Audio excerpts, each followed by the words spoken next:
back up. In this video, we're going to be looking back at the Divernon, Illinois tornado that occurred on July 15th, 2020. This is the latest in a series of videos where we're taking a look back at some of my favorite tornadoes and storm moments and just kind of walking through the weather setup, some of my decision making, the thoughts and the feelings, describing what's going on with the sky there, and just kind of reliving these favorite storm moments of mine. So July 15th, 2020, we go back to the year 2020, which was a relatively quiet severe weather season across the Midwest. Not a lot of big storm chasing days, but this period in mid-July was actually relatively active across portions of the Midwest. So we'll start off looking back at the day using the SPC Severe Weather Events Archive. So just a few days before this, on the 11th of July, my house was hit hard by a hailstorm. A couple of supercells developed along a stationary boundary. Champaign-Urbana, my hometown, was hit by golf ball-sized hail. We lost windows, siding, really got a whole new exterior of our home from that storm. So I mentioned 2020, not very active, but a pretty active stretch right here during the middle of July. So we'll start off, we'll look at the 1300 UTC Severe Weather Outlook. This would have come out around 8 o'clock in the morning on July 15th. So this would have been, as we were putting together our forecast for this one.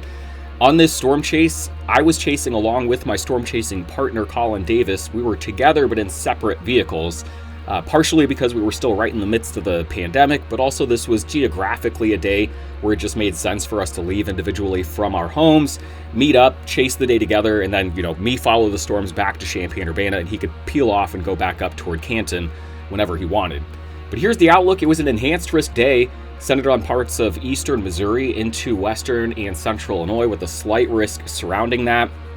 It was a 5% tornado probability day with a 2% that extended into parts of central Illinois, far western Indiana, and then we had a 30% probability for damaging winds and 15 for large hail. So really your pretty classic severe weather day in July in the Midwest. You go down and read the discussion here from Missouri and Illinois.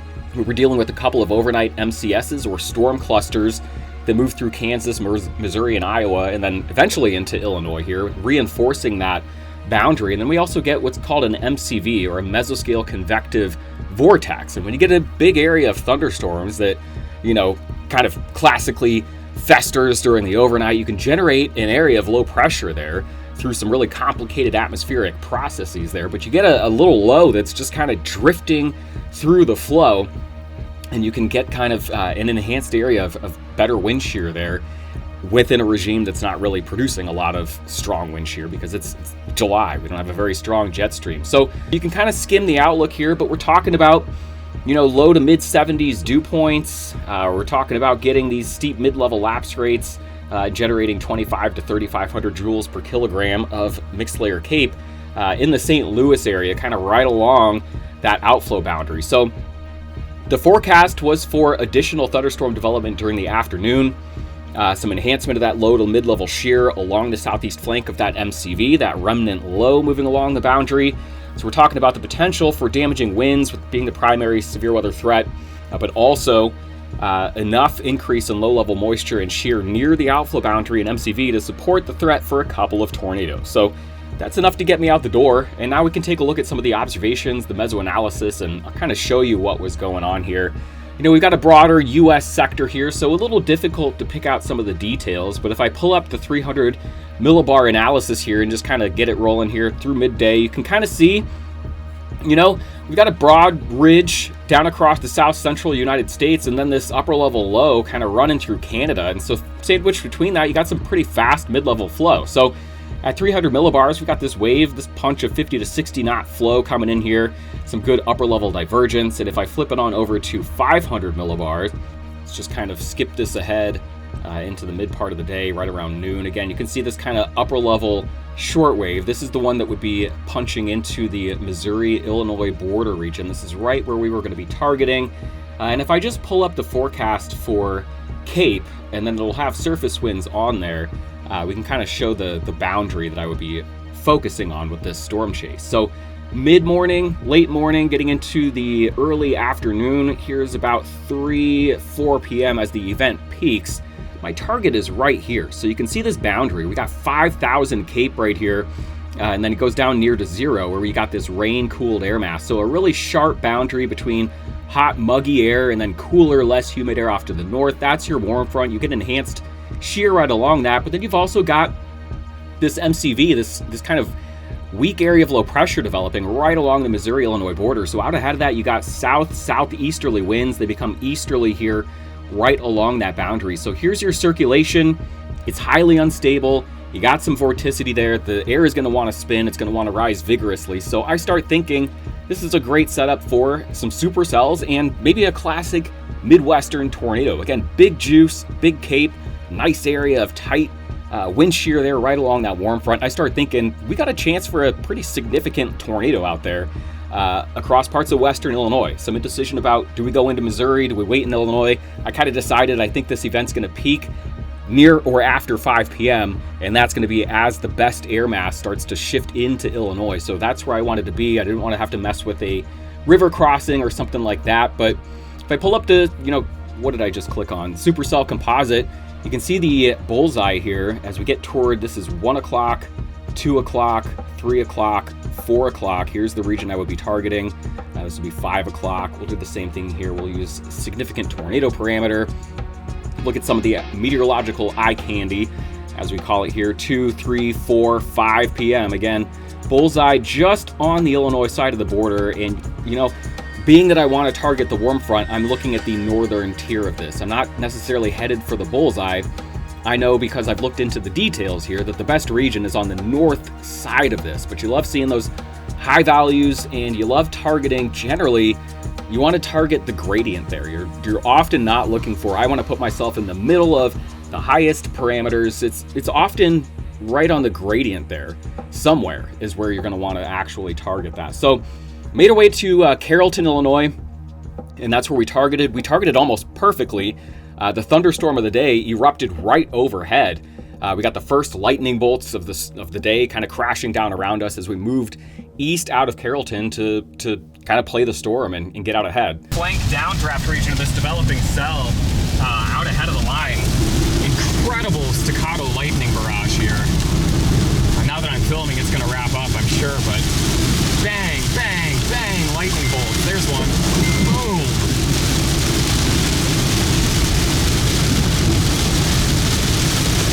This is our first view of the supercell. You got a nice rain-free base, wall cloud developing there, the precip core off to the right, and we are getting a lot of very close cloud-to-ground lightning bolts here. This is a sign of an intensifying supercell thunderstorm. Some of my favorite thunder, too. That really deep, rumbly, kind of sounds like a bomb going off sometimes. Really good summertime thunder. And these big bolts of lightning out in the open air ahead of the storm, this is a sign of an intensifying thunderstorm, too. When I'm seeing this, I'm thinking this storm is on the up and up.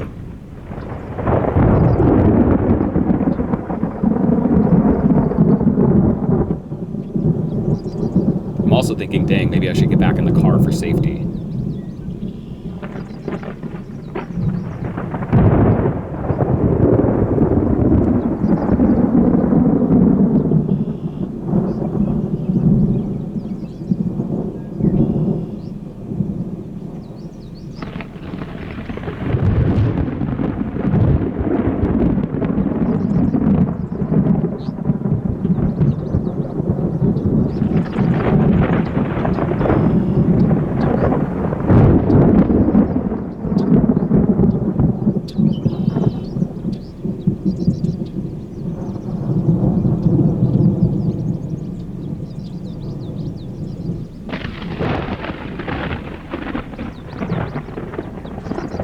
So we're continuing to watch the storm here, but you're noticing the rain-free base is becoming a little bit washed out now. And that's because this storm is struggling with nearby updrafts that are beginning to rain out ahead of it. So this is bad for a couple of reasons. It means that our storm is going to struggle and have to fight it out to become a dominant updraft once again. And we're also going to lose our view of the business area of this storm. So this is where you kind of enjoy it while you've got it. But then in a moment, we're going to have to make our way east to reposition and hope the storm gets its act back together.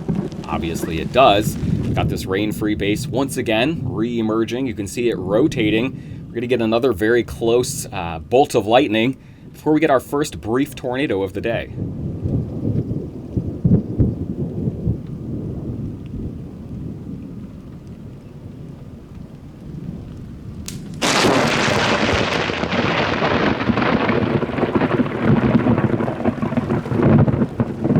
Obviously the bolt was out of frame there, but it struck one of the power poles just next to my vehicle. When you hear that click before the thunder, you're hearing the actual lightning bolt and the electrical discharge there. You were very close.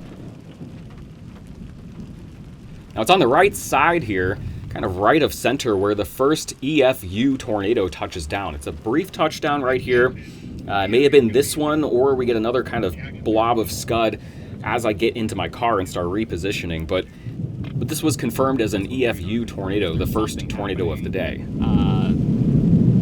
The west and to the north, but I think it's just scud lookalikes. See what I mean, though? Yeah.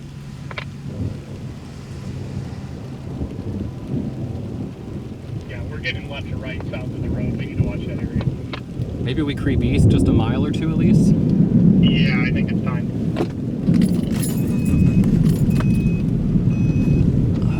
Got this area coming at us, left of the road starting to wrap up.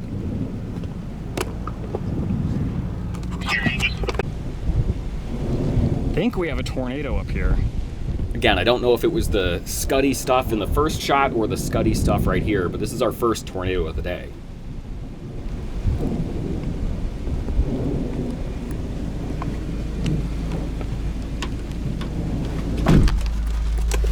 So we briefly have to deal with some of the poorer terrain in the area. We re-emerge, and then the previously tornadic region of the storm emerges and begins to drift toward us and eventually over us without much fanfare. It's kind of a slowly rotating, slowly rising area of clouds. And we kind of sit there and talk about how we're not really feeling very good. The radio traffic on this cracks me up. You can hear Colin and I talking about, maybe we should keep up with it. My hopes of actually seeing something are not very good. As long as you've got a storm, as long as you have an area of weak rotation, just stick with it and see if maybe it gets its act back together. So you'll hear our radio traffic go from I'm not very optimistic to I guess I could see how this could get its act together to it looks like it's getting its act together, and then eventually we're documenting a tornado.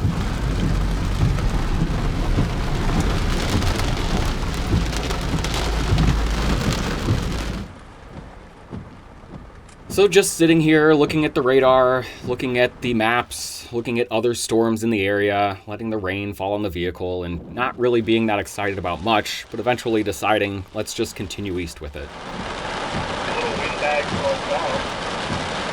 Yeah, no kidding. I might go east, I guess. I don't really know where, but just to not be behind everything.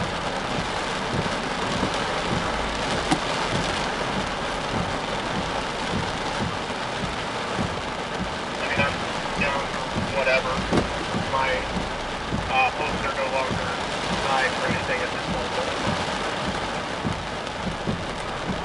No, at this point I'm just trying to salvage the observing severe storms part of the day.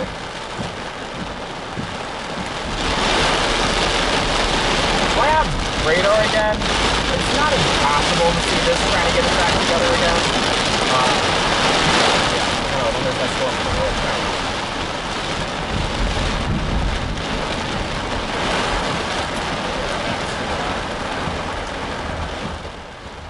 Making my way through Girard, Illinois right now, and this is when on radar I start to notice maybe it looks like there is actually a supercell in here, and maybe it is actually trying to clear out the area just ahead of it and could potentially open itself up to some inflow and get its act back together. At this point I'm going to make a decision when I get to Farmersville here at 9:55. Making my way east here through the rain and eventually getting some cloud definition here, passing underneath a new rain-free base. Can actually see things again. Mood is improving, vibes are improving. Eventually, over my left shoulder, we're going to be able to see a wall cloud and a tail cloud develop. Visually, on radar, I can see maybe a hint of it trying to get its act together again. That's what I was saying. Kind of the last update, I was like, you could see a world where this thing kind of gets its act back together at this point. I just came under the base. I mean, I'm coming out into clear air. Yeah, I'm getting there.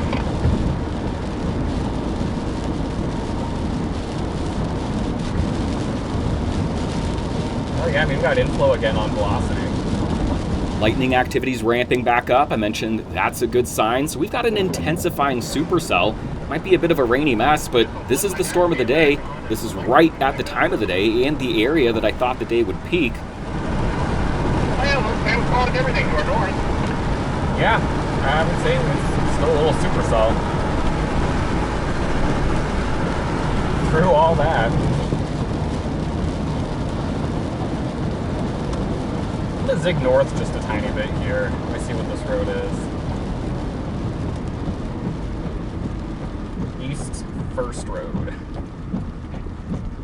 As I turn north here, you can immediately see to the left side, just over the top of the corn, that's your re-emerged, renewed rain-free base and wall cloud being blocked by the tall corn right there. You can tell, though, by our radio chatter that things are interesting again. This kind of escalated quickly.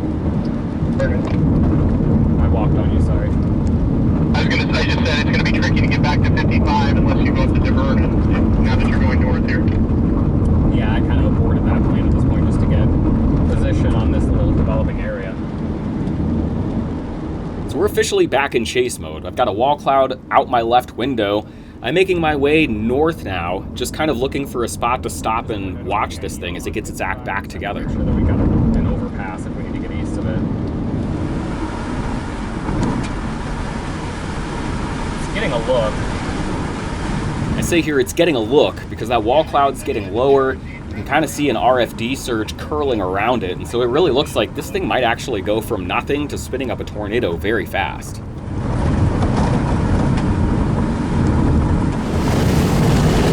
Filming out the window now, you can see the corn blocking the view, but right as it clears and we get into this soybean field, you can see there's a brief break. You can see that lowering eventual tornado cyclone. This is a rapidly rotating wall cloud.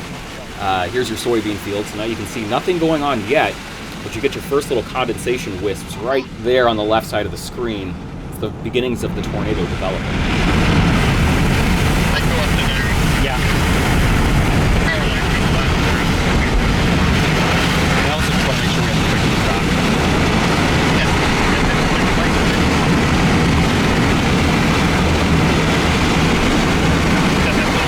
It's down. I think it's down. It's down. Tornado. Tornado touches down and immediately looks like one that could become strong. So I radio back to Colin to back up, throw my car in reverse, and start backing up.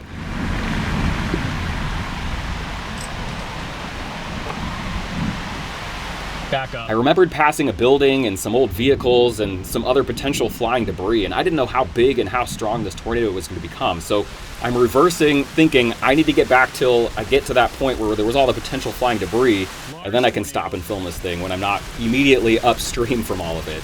Kind of envisioning really strong RFD winds coming around right now, and again, taking apart that silo, maybe throwing some of that farm equipment or knocking down the power lines. So just wanted to back up to that point and then film the tornado as it rapidly intensifies in front of us.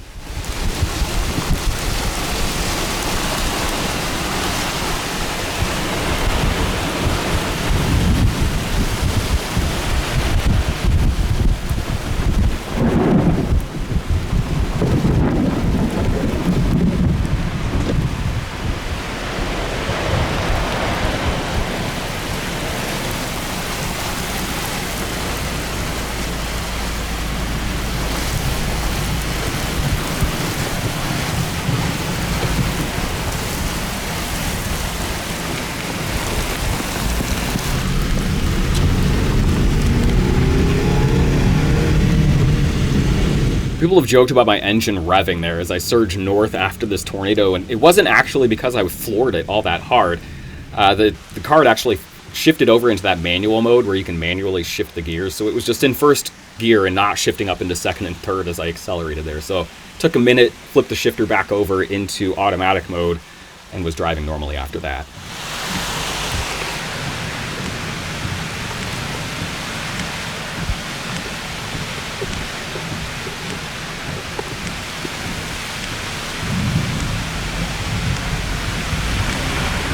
This tornado was rated EF0. It was one of those rare tornadoes that was probably not as strong as it looked, but was probably stronger than it was rated. What I mean by that is this very low storm base, these low LCLs we can get sometimes in the Midwest on really hot, muggy days with dew points in the mid to upper 70s. You get these really low storm bases, and this was kind of a mini supercell. So your perception is off a little bit. This tornado looks like a giant wedge, and by definition, it is wider than it is tall, but it's really only about 50 to 100 yards wide. It's not a half-mile wide tornado.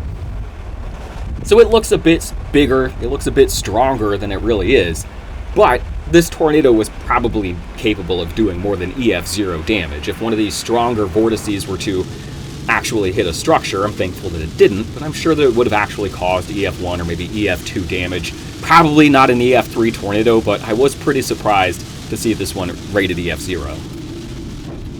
That's what happens, though, when you get a well-behaved tornado over the open field.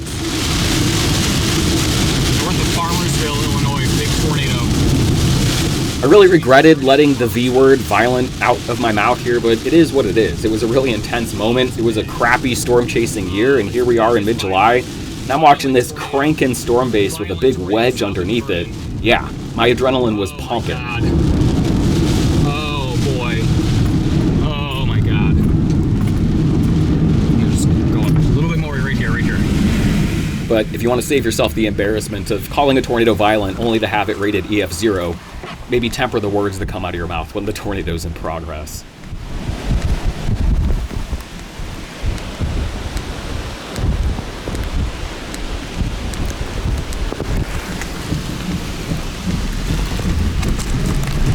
And again, just not knowing how big or how strong this tornado really was and having power lines lining the left side of the road, that's why I kept stopping here. I did not want to get into a situation where the RFD wrapping around the backside or the ghost train coming in behind this tornado brought the lines down and trapped me. I've had a lot of bad experiences being trapped and cut off by damage and then missing a good shot of a tornado. And again, in a bad year with the tornado of the year in front of me, I wanted to do everything I could to keep this whole tornado life cycle in play. So gave it some space. It's clear that I would have some room to come in right behind it, and did so here just south of the tornado now, as it makes its way maybe a half a mile across the corn and soybean fields here. Stopping for a minute, putting the camera on my little window clamp. Again, tornado of the year, a big wedge. I want some stable video so I can really look back at the motion.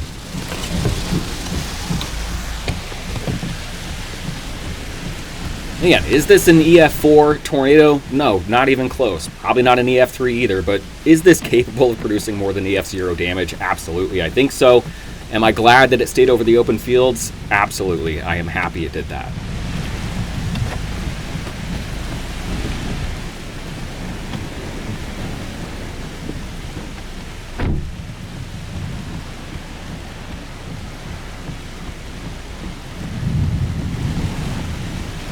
So as the tornado of the year is spinning around in front of me, I'm having all kinds of technical issues inside of my car. I dropped my phone down into that dreaded void between the seat and the door and the floor of the car there, and was trying to fish it out so I could then take a photo, which my phone was glitching and not wanting to let me submit a report, which I was frantically trying to do. This storm went from nothing to producing this significant tornado, and I wanted to make sure the National Weather Service and everyone knew about it.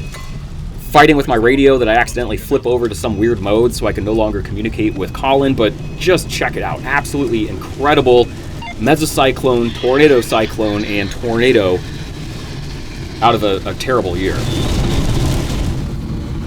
This was my last view of the tornado. You can see the big collar cloud above and a narrowing tornado vortex there as I crossed the railroad crossing. Wouldn't ever see the tornado again. It dissipated, and we decided to drift with the storm for a little while longer. We're in Pawnee, Illinois. Still on this storm. It's real rainy, but still got a couplet on it.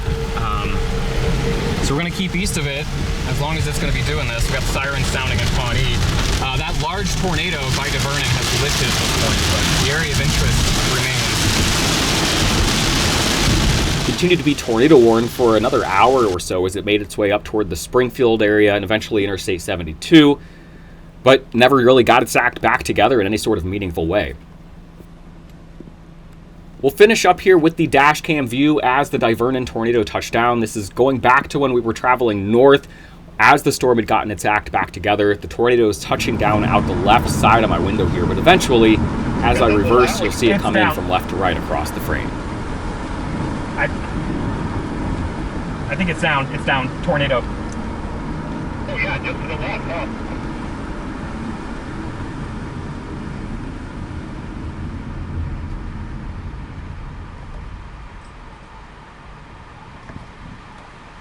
Back up.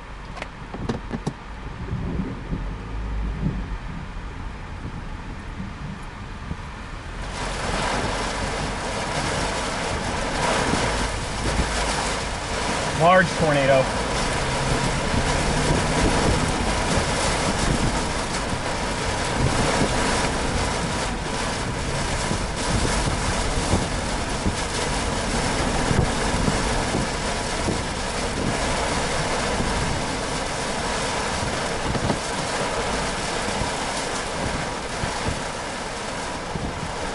There was a lot of luck involved here, but there was also a story of persistence. You know, this day was going up and down. It was one that I had high hopes for, and those high hopes were verified early on with that first view of the supercell. But as things downtrended, became a bit of a rainy mess, I kind of wanted to give up on the day. I kind of wanted to just give up and go home, but we didn't. I knew that the environment was going to be priming toward the later afternoon and evening hours, and so we stuck with it. We drifted with our storm.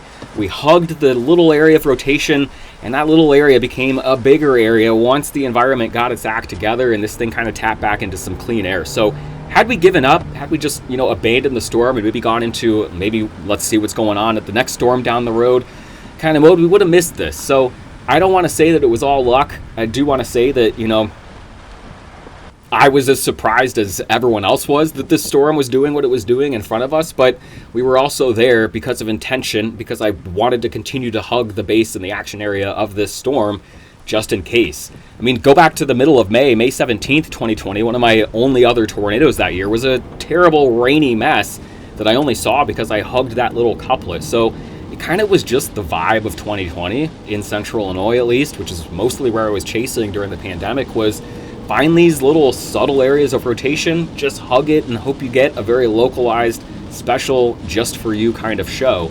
There was that Macon tornado on May 17th. I got a little QLCS tornado on April 28th of 2020. And then this big old thing with Colin on July 15th, 2020 near Divernon,